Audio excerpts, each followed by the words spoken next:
या कुछ मामला और है? कैसे पता लगेगा? इन्हीं के धर्म ग्रंथ देखेंगे। हिंदुओं का ग्रंथ देखा, हर ग्रंथ में यही लिखा है परमात्मा परमेश्वर एक है, उसने सूरज बनाया, चांद बनाया, धरती बनाई। हिंदुओं में समझ में आ गया कि एक कोई भगवान है जिसने ये सूरज चांद बनाए। मुसलमानों की कुरान उठाई, उसमें क्या लिखा पाया कि अल्लाह ने सूरज बनाया, चांद बनाया, धरती बनाई। गुरु ग्रंथ साहब उठाया, उसमें पता लगा कि वाहेगुरु ने सूरज बनाया, चांद बनाया, धरती बनाई। और बाइबल उठा के देखी तो पता लगा कि गॉड ने सूरज बनाया, चांद बनाया, धरती बनाई। यानी हर धर्म की किताब में सूरज, चांद, धरती का जिक्र है। अब हमने अपना विवेक लगाना है, बुद्धि लगानी है, विचार करना है कि अगर ये चारों अलग अलग होते तो कितने सूर्य होते आसमान में? चार। एक हिंदू का, एक मुसलमान का, एक सिख का, एक ईसाई का। कितने चांद होते? वो भी चार होते। कितनी धरतियां होती? चारों घूम रही होती हैं आसपास। सब कुछ चार चार चार अलग अलग बटा होता अगर ये चारों अलग अलग होते तो। लेकिन देखने में क्या आ रहा है कि सूरज एक ही है। अब हिंदू धर्म वाले कह रहे हैं ये भगवान ने बनाया, मुसलमान वाले कह रहे हैं ये अल्लाह ने बनाया, वो कहते हैं वो गॉड ने बनाया, वाहेगुरु ने बनाया। अब एक सूरज पे चारों अपना अधिकार करना चाहते हैं। इसका मतलब कहीं ना कहीं कुछ तो गड़बड़ है। या तो एक ग्रंथ सही बोल रहा है और बाकी सब झूठ बोल रहे हैं। कोई भी एक ग्रंथ सही बोल रहा है कि हाँ भगवान ने दुनिया बनाई, सूरज बनाया, बाकी वैसे ही बोल रहे हैं, वरना उनका कहां है? या फिर ये चारों एक ही है, केवल नाम बदल दिए।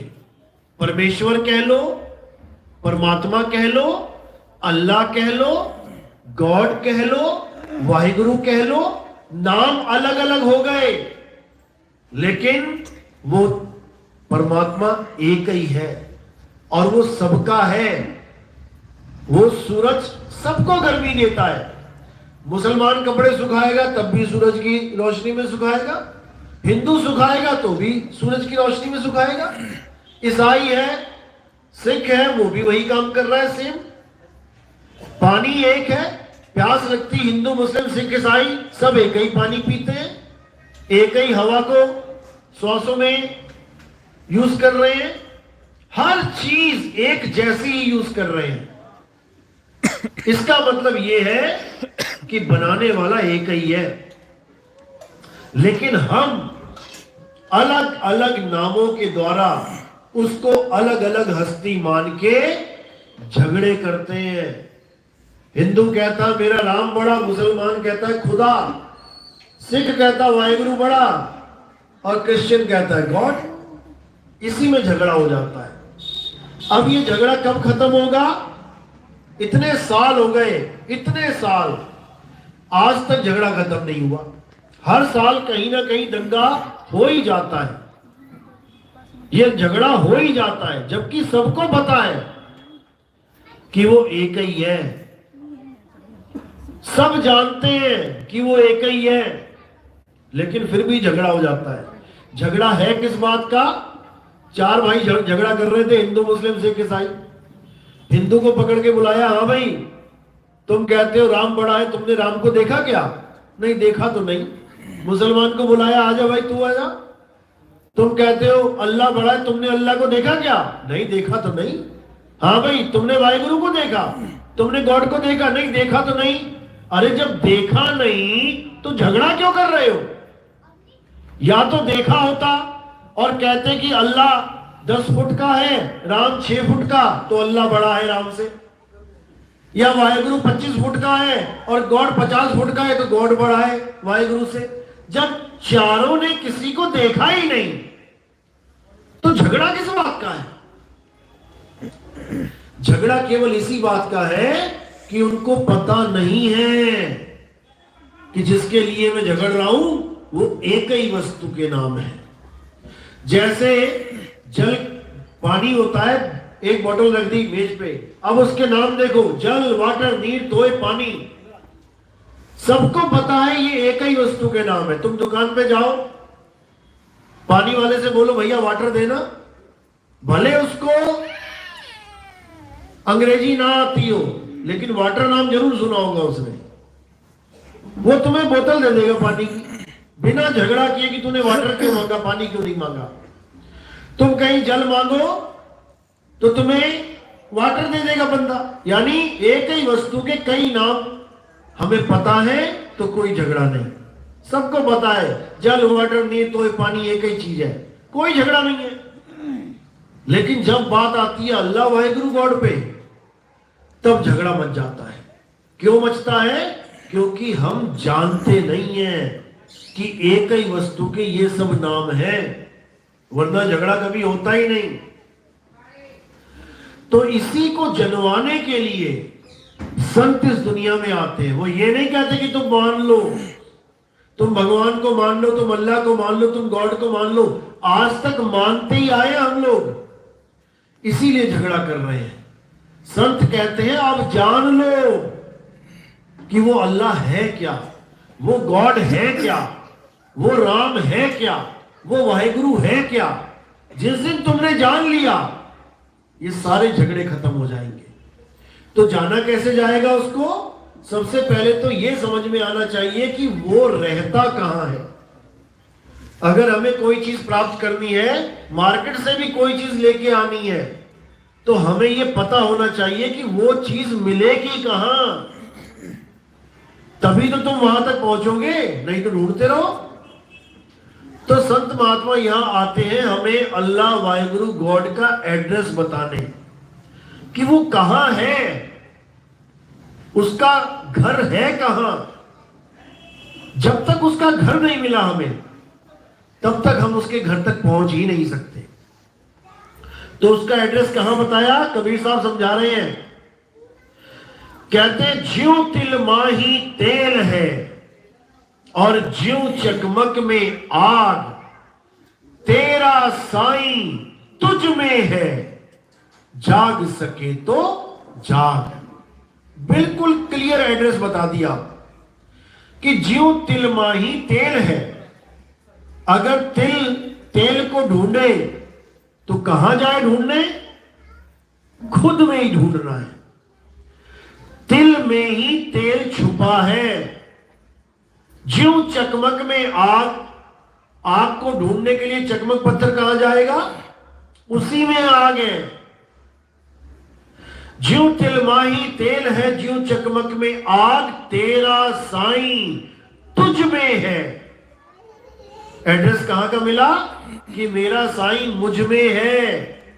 अब मुझ में का मतलब बहुत से लोग ये समझ लेते हैं कि मेरे शरीर में है, यही अज्ञान है।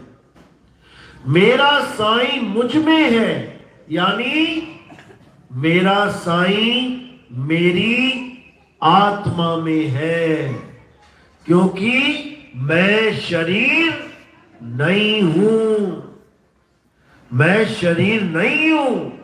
शरीर तो 5 तत्व का पुतला है जो एक दिन नाश हो जाएगा, एक दिन खत्म हो जाएगा।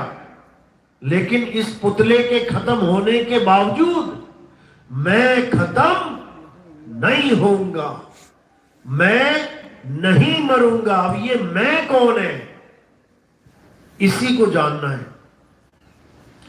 क्योंकि गीता में भी समझाया गया कि हे अर्जुन, तू और मैं ये नाशवान शरीर नहीं है, ये हमारे कपड़े हैं, कुछ समय के लिए पहने हैं और कुछ समय के बाद इसको हम उतार देंगे। जब मैंने कपड़े पहने और मैं ही कपड़ों को उतार रहा हूं, तो मैं कपड़ा कैसे हो गया? मैं वो हूं जो कपड़ों को धारण भी कर रहा हूं और कपड़ों को उतार भी रहा हूं, यानी मैं कपड़ों से अलग हूं। अब कपड़े हैं ये काया, 5 तत्व पंच भौतिक काया, और पहन कौन रहा है? जीव, जिसको जीवात्मा कहते हैं। जो कपड़े पहन रहा है वो कपड़ों से जुदा है। अब उसी को जानेंगे पहले कि ये जीव क्या है। जीव वो है जो नाना प्रकार के कपड़ों को पहन के बैठा है।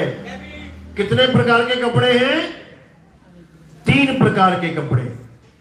एक नर, एक नारी, एक नपुंसक। ये 3 जेंडर्स हैं। तीनों जेंडर में ये कपड़े ही हैं। आदमी, औरत और नपुंसक, ये तीनों प्रकार के कपड़े किसने पहने हैं? जीवात्मा ने। बच्चा पैदा हुआ, लड़का पैदा हुआ, लोगों ने सोचा लड़का है, खुशियां मनाई। लड़की पैदा हुई, शरीर देख के पता लग गया लड़की है, दुख मनाने लग गए। अब लड़का और लड़की क्या है? कपड़े, शरीर, और ये शरीर धारण किसने किया है? जीवात्मा ने। यानी अगर जीवात्मा ना आती, केवल लड़का और लड़की का शरीर आ जाता, डेड बॉडी, तो कोई खुशियां नहीं मनाई जाती। यानी शरीर को देख के कोई खुशी नहीं मनाई जाती अगर उसमें जीवात्मा ना होती तो। यानी खुशी तुम्हें कब हुई? जब जीव आया। अगर केवल लड़का या लड़की होते, शरीर आता, तो कोई खुशी नहीं थी। आया, दबा दिया मिट्टी में। लेकिन जब साथ में जीव आ गया, अब तुम्हारी खुशी का ठिकाना नहीं है। तो वो जीव लड़का और लड़की दोनों में एक समान है। उसमें कोई लिंग भेद नहीं है कि जीव आदमी है या जीव औरत है ना। शरीर आदमी है, शरीर औरत है, शरीर नपुंसक है। तो पहले तो इसको समझ लो।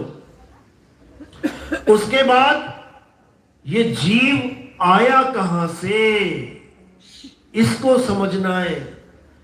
कबीर साहब समझा रहे हैं, आए हो तुम कहां से, जाना तुम्हें कहां है, इतना बस विचार लो, हो गया भजन, मन की तरंग मार लो, हो गया भजन, आदत बुरी सुधार लो, हो गया भजन। केवल इतना पता करना है कि तुम आए कहां से हो और तुमने जाना कहां है। ये राम राम राम राम, अल्लाह अल्लाह, वाहिगुरु वाहिगुरु करने की जरूरत नहीं है। इस पंडाल में तुम आए कहां से हो और इस पंडाल से वापस घर कैसे पहुंचोगे, बस इतना जानने की जरूरत है। तुम्हें कोई नाम जपने की जरूरत नहीं पड़ेगी।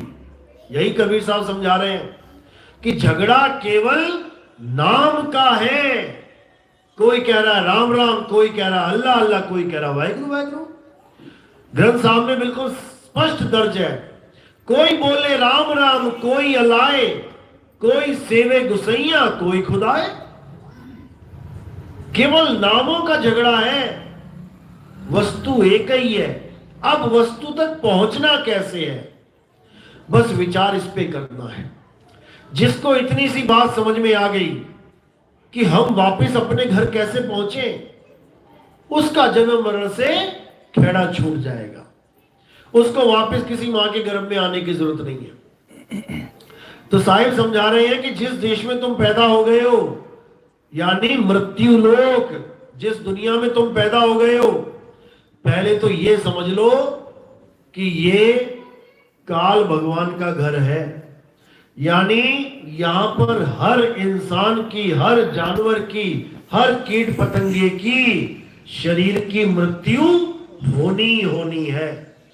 ये अमर लोक नहीं है, ये मृत्यु लोक है। ये परमात्मा का घर नहीं है, ये साक्षात मृत्यु लोक, काल भगवान का घर है। परमात्मा का घर कहां है, उसका क्या नाम है? उसको अमर लोक कहते हैं, उसे सचखंड कहते हैं। वाणी आती है, सचखंड बसे निरंकार। यानी परमात्मा वहां बसा है जो सतखंड, यानी जिसका कभी नाश नहीं होता। लेकिन इस दुनिया का पल पल नाश हो रहा है, हर पल नाश हो रहा है, बनती और बिगड़ती रहती है ये सृष्टि सदा सदा से।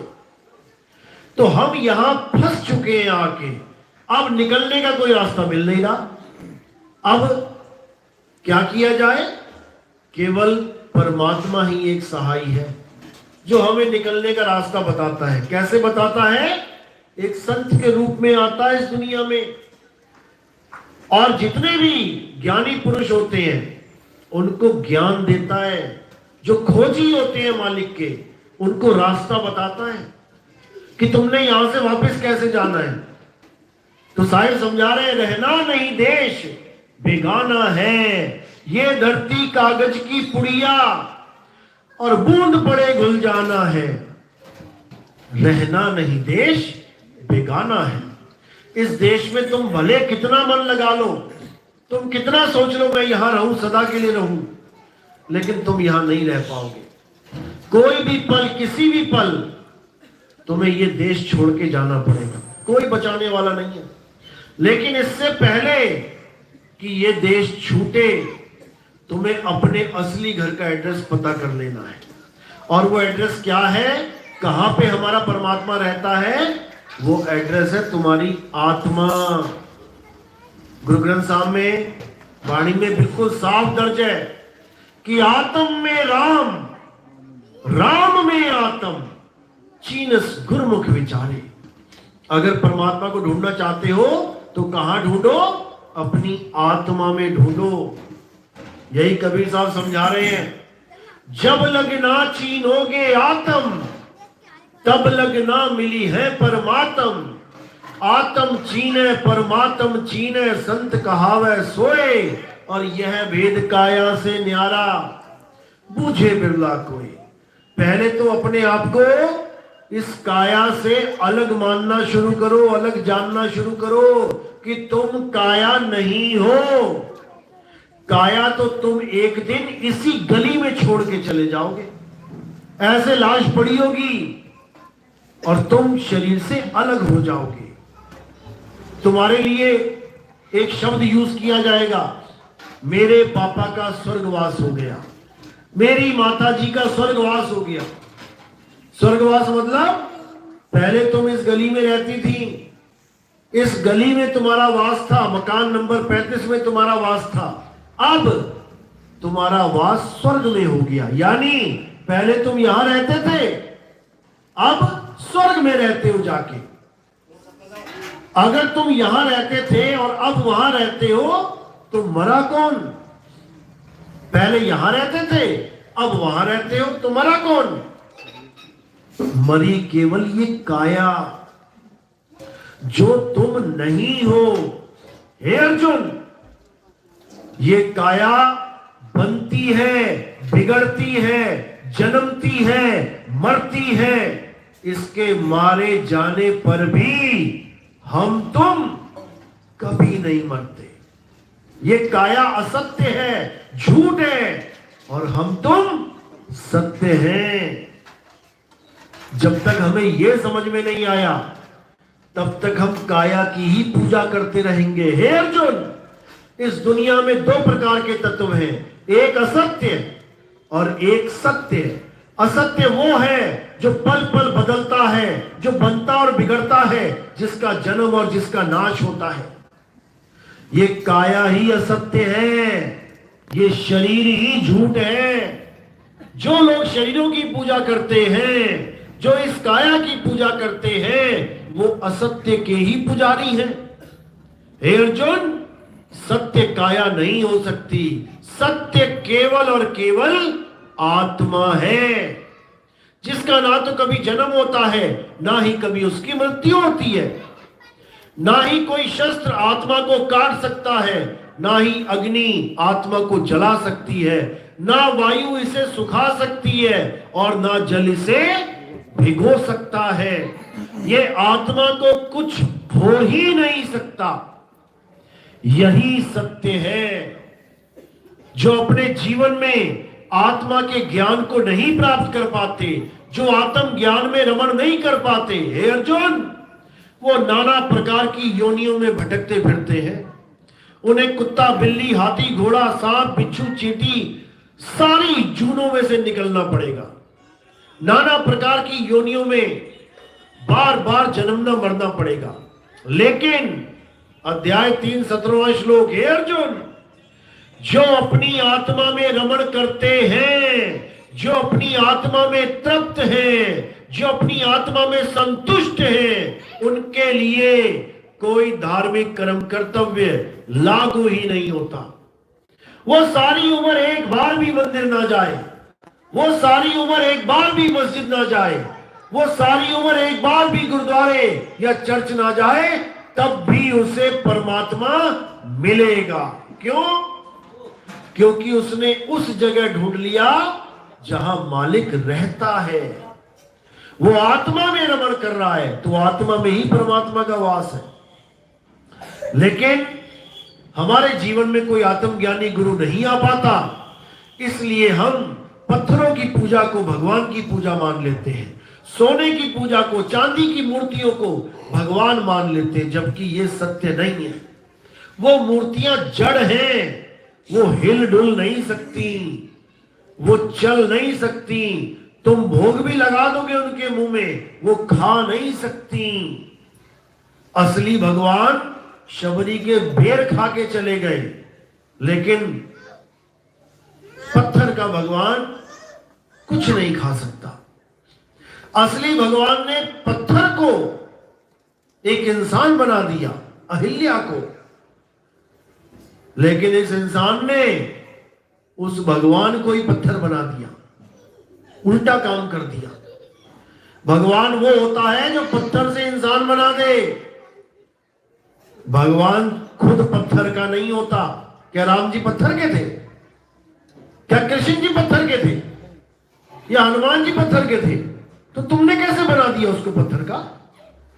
वो समझाते रहे गीता में, हे अर्जुन, मैं ये शरीर नहीं हूं, मैं ये 10 इंद्रियां नहीं हूं, ये हाथ पैर आंख कान बाल खाल हड्डी मांस, मैं ये नहीं हूं। मैं आत्मा हूं, मैं अजन्मा हूं, मैं नित्य हूं, मैं शाश्वत हूं, मैं पुरातन हूं, मैं ही सत्य सनातन हूं। ये आत्मा ही सनातन है। आज जो झंडे लेके चल रहे हैं कि हम सनातनी है, गर्व से कहो हम सनातनी है, सनातन की डेफिनेशन नहीं पता उन्हें। सनातन का मतलब क्या होता है, डेफिनेशन क्या है, क्या मतलब है सनातन का, किसी को नहीं पता। बस मान लिया कि हाँ हम सनातनी हैं। सनातन का मतलब क्या होता है? अध्याय 2 24वां श्लोक, गीता पढ़ो। क्या बोलती है गीता? हे अर्जुन, ये आत्मा अचल है, ये अघुलनशील है, ये अडोल है, ये अबोल है, ये सत्य सनातन है। इसी को सत्य सनातन बोला जाता है, इस आत्मा को। और आत्मज्ञानी को सनातनी बोला जाता है। सनातनी कौन है? जो अपनी आत्मा का ज्ञान प्राप्त कर ले, जो अपने आप को भी शरीर मान के बैठा है और अपने भगवान को भी शरीर मान लिया, वो महाअज्ञानी है। हे अर्जुन, ये शरीर नाशवान है, तुम्हारे भी हमारे भी, तेरे और मेरे कई जन्म हो चुके हैं, तू भूल चुका है, मैं उन्हें जानता हूं। कई जन्म हो चुके हैं, लेकिन हमारे शरीरों के, हमारे नहीं। सबसे पहला अवतार कौन सा लिया? मछली का अवतार, तब मछली के रूप में आए। दूसरा अवतार लिया कछुए के अवतार में, तो कछुए के रूप में आए। तीसरा अवतार लिया वराह अवतार में, जंगली सुअर के रूप में आए। तो जब हमने भगवान को मछली ना माना, कछुआ ना माना, वराह ना माना, तो हमने इंसान कैसे मान लिया? कछुआ भी एक शरीर है, मछली भी एक शरीर है, वराह भी एक शरीर है, इंसान भी एक शरीर है। ना भगवान कछुआ है, ना मछली है, ना इंसान है, क्योंकि ये तीनों ही नाशवान है। भगवान क्या है? आत्मा है और आत्मा के तीर नहीं लग सकता, शरीर के तीर लग सकता है। कृष्ण जी के पैर में क्या लगा था? तीर लगा था। तो भगवान के पैर में तीर लगा और भगवान की मृत्यु हो गई।